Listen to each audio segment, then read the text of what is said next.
Hello students, welcome to Alforce e-learning. Now let us go for finding the radius of Fresnel's half period zones.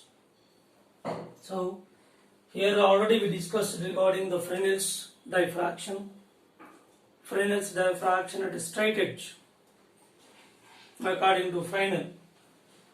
The wavefront which is not obstructed by obstacle, which is assumed to be number of half period zones.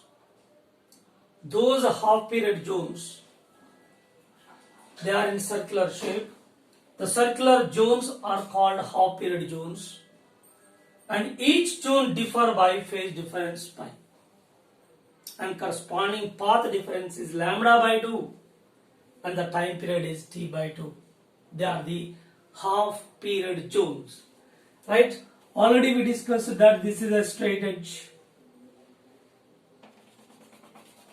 a wavefront from the source, point source, which is incident on it.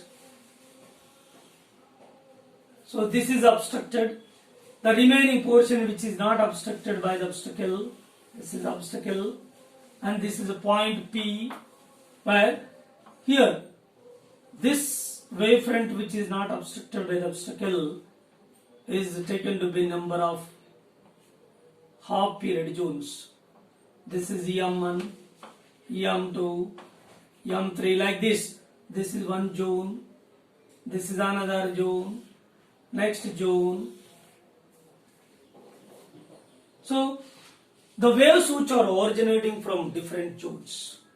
So here this zone is of path difference lambda by 2, next lambda by 2, next lambda by 2. When we consider from this point lambda by 2 here up to here, then it is lambda, then it is 3 lambda by 2, like that.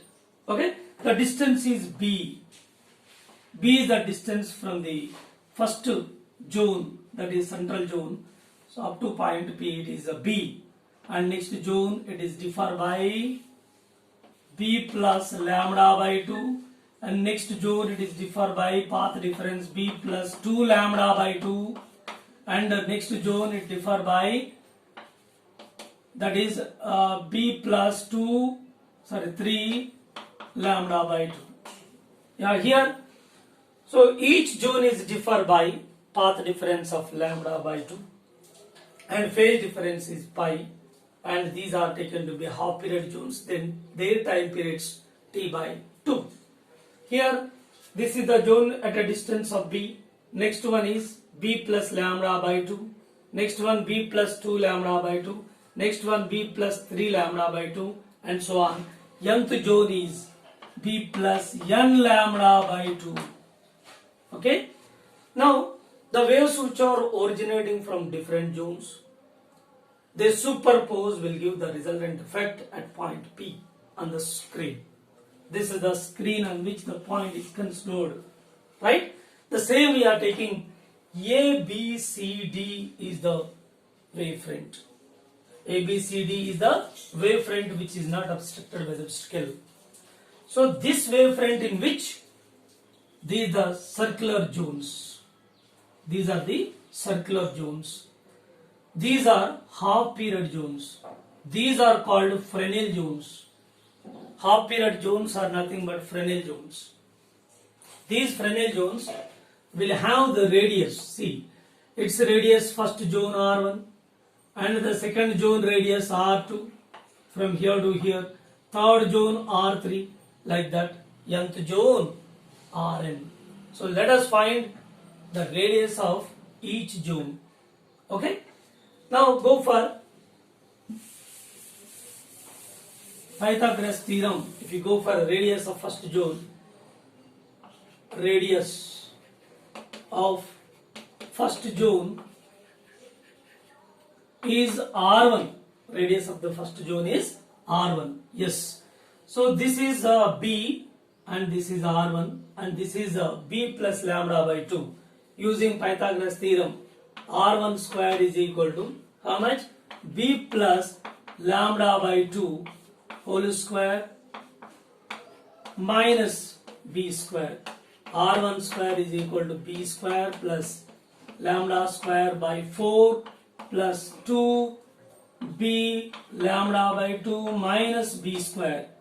B square gets cancelled, 2 gets cancelled, and lambda is very small value, then lambda square is too small, therefore this is neglected.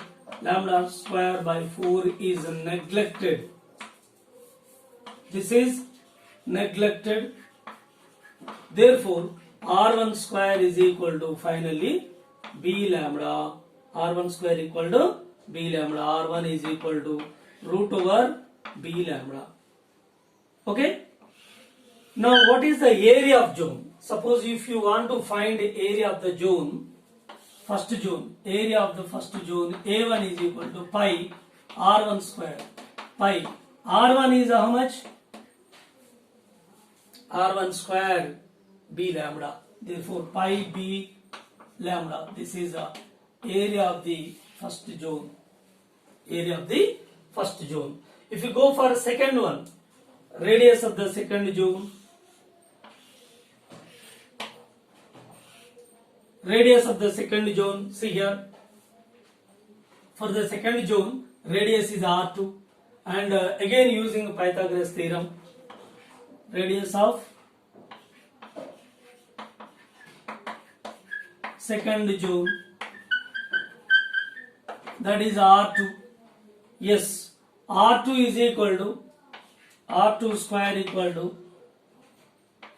B plus 2 lambda by 2 whole square minus B square, of course 2 gets cancelled. R2 square equal to B square plus lambda square plus 2B lambda minus B square gets cancelled. R2 square is equal to lambda square plus 2B lambda. Lambda square is neglected, therefore R2 square is equal to 2B lambda.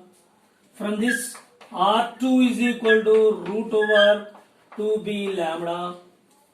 Yes, area of the second zone. Here, area of the second zone. Area of first zone. This is first zone. Area of second zone. That is A2 is equal to how much? A2 equal to pi R2 square. Pi R2 square, which is giving pi. Of course, this is the area of the second zone. That is A2 pi R2 square. R2 is how much? 2B lambda. 2B lambda. But actually, this is the area of the zone up to here, but actual second zone is this. This is the second zone. Actually, this is the second zone, right? So for this area is how much? Say A2 dash. Say A2 dash equal to A2 minus A1, which is 2 pi B lambda minus pi B lambda, which is giving finally how much? A2 dash is equal to pi B lambda. See here, so area of the first zone is how much? Pi B lambda. So what is the first zone area? So this one is the first zone area. So this portion is the first zone area. Area of the first zone is this one. So area of the second zone. So this is the lines are given. This portion. This is the area of the second zone. Area of third zone is this one. Area of third zone. Okay. So like that we can find the radius of the zone and area of the zone. So here it is clear from first zone and second zone, their areas are equal. If you go for third zone, and its area will also be same. So area of each zone is same. Already this point was given earlier. In case of a spherical wavefront,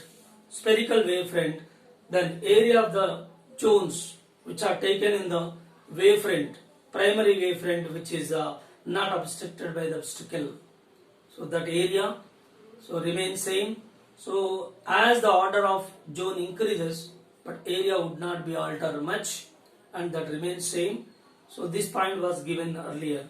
Whereas in case of cylindrical wavefront, then as the number of zone increases, order of zone increases, the area of zone decreases. This point was mentioned or clearly explained earlier. So same here, it is proving that area of each zone is same. First zone pi b lambda, second zone pi b lambda. If you go for third zone also pi b lambda. All the zones, Fresnel zones will have the same area. So if it is spherical wavefront, if it is cylindrical wavefront, yes, area of the zone changes as order of zone increases, right? So this is the radius of the first zone and this is the radius of the second zone. Suppose here for the first zone here 1 comes, for the second zone here 2 comes. Like that for nth zone we can expect that radius of nth zone. So radius of nth zone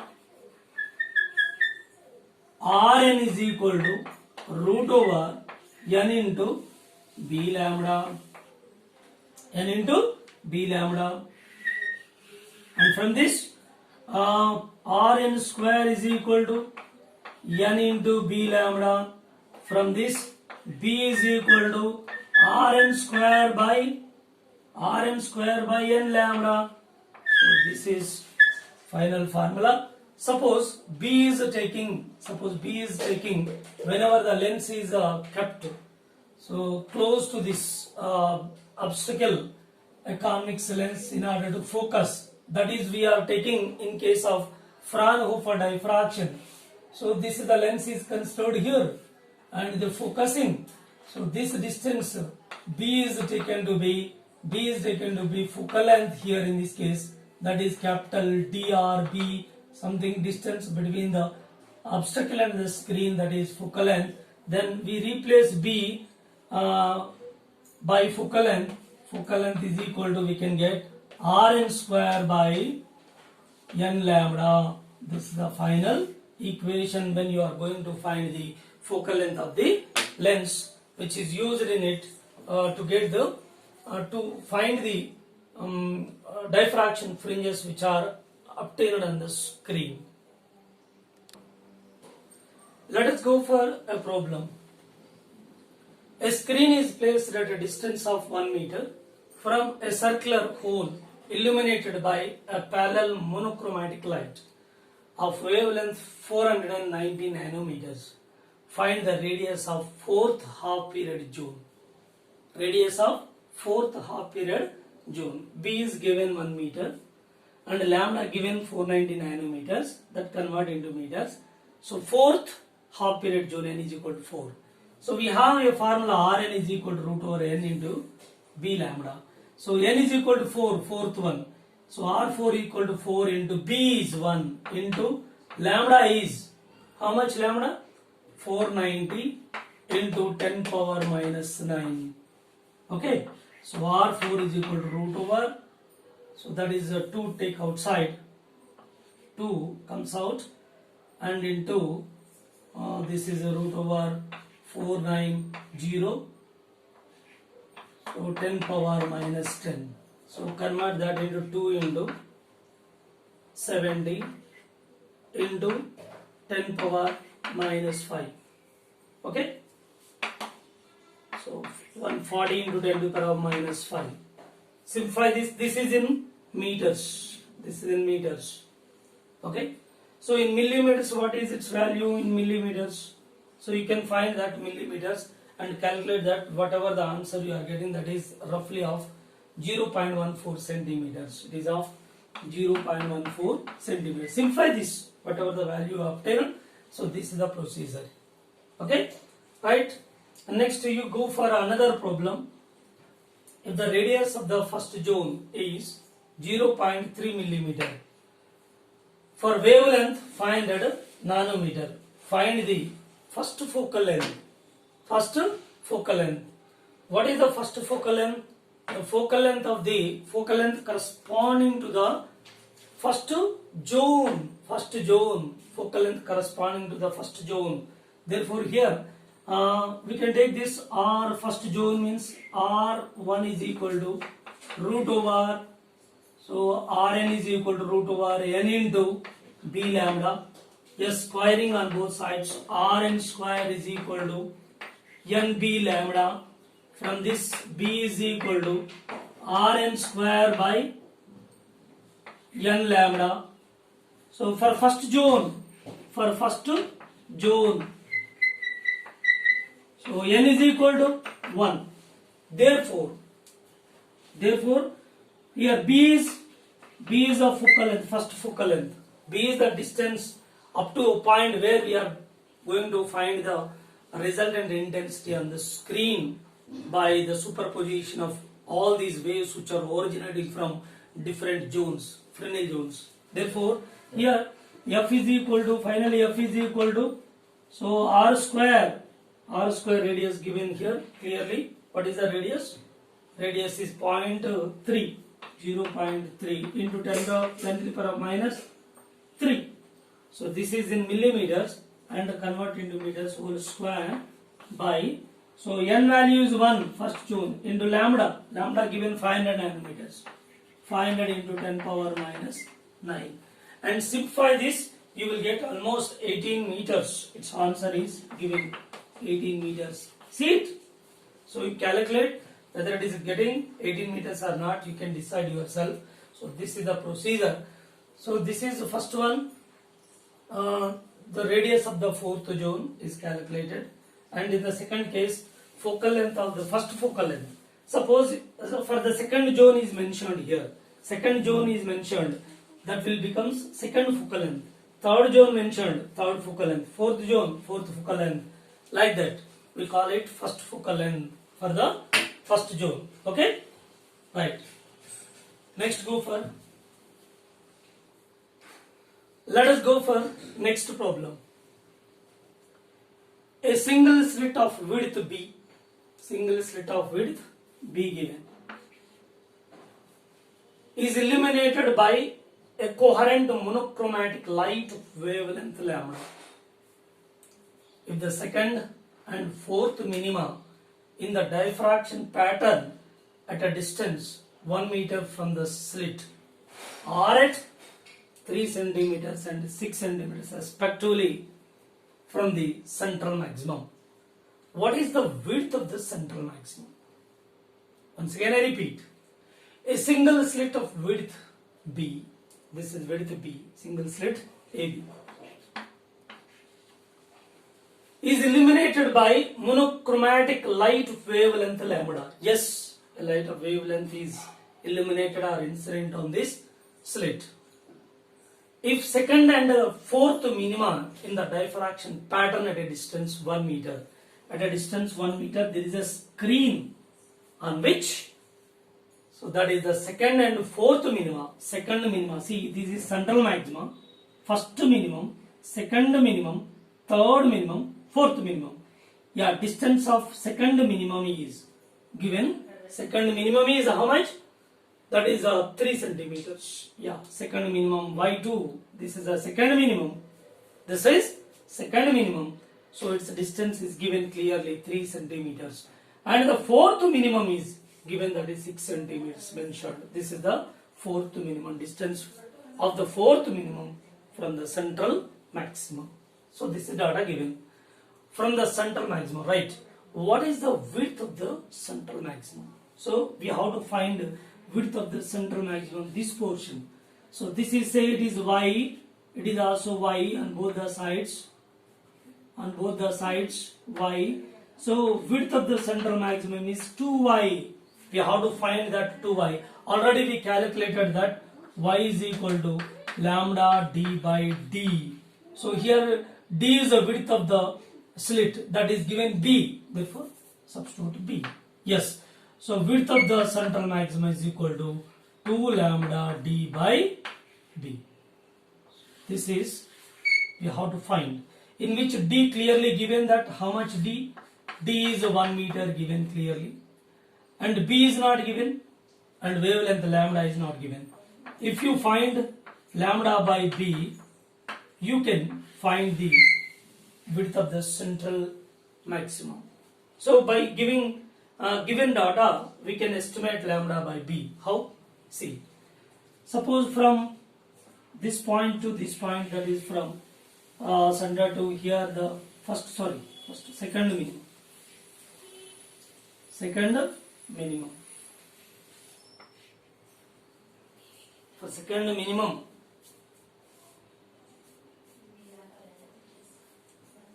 yeah, this is the second minimum. So this is giving theta, say theta 1. Yeah, theta 1. Yeah, condition for minimum. Condition for minima. Condition for minima. N lambda is equal to B sin theta n, where n is 1, 2, 3, so on. So here minima, which one? Second minima. Therefore, for second minima, second minimum, n is equal to 2. Here 2 lambda is equal to B sin theta 1. B sin theta 1. Yes, this is equation 1. Right? 2 lambda by B is equal to sin theta 1. Right? So if theta 1 is very small, can we take that tan theta instead of this one? Therefore 2 lambda by B is equal to tan theta 1. So tan theta 1 from this triangle y2 by d. From this triangle y2 by d. Therefore 2 lambda by B is equal to y2 by d. So from this lambda by B is equal to how much? Lambda by B is equal to y2 by 2d. Yes, lambda by B, this lambda by B value, y2 is given how much? Y2 is given that 3 centimeters, 3 into 10 power minus 2. 3 into 10 power minus 2 by, so what is this? 2 into d equal to 1 given. Yeah, 1. This is 1.5 into 10 power minus 2. So this is lambda by B is equal to 15 into 10 power minus 3. Keep it aside. So we can also verify for the next one, fourth one.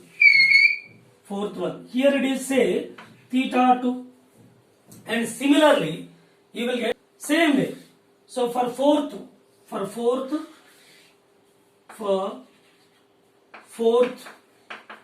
minima condition, 4 lambda is equal to directly B tan theta 2. Theta 2 is also small. Then 4 lambda is equal to B tan theta 2, that is y4 by capital D. Y4 by capital D. And from this lambda by B is equal to how much? So y4 is given 6 into 10 power minus 2 by 4 into how much? D 1. Again it is giving same value, 15 into 10 power minus 3. So either you can use the second minima or the fourth minima. From that data we calculated that lambda by B is 15 into 10 power minus 3, and straight away, so this value substitute over here, you will get width of the central maximum. So width of the central maximum is, so W is equal to say 2 into lambda by B, 15 into 10 power minus 3 into D 1. So this is 30 into 10 power minus 3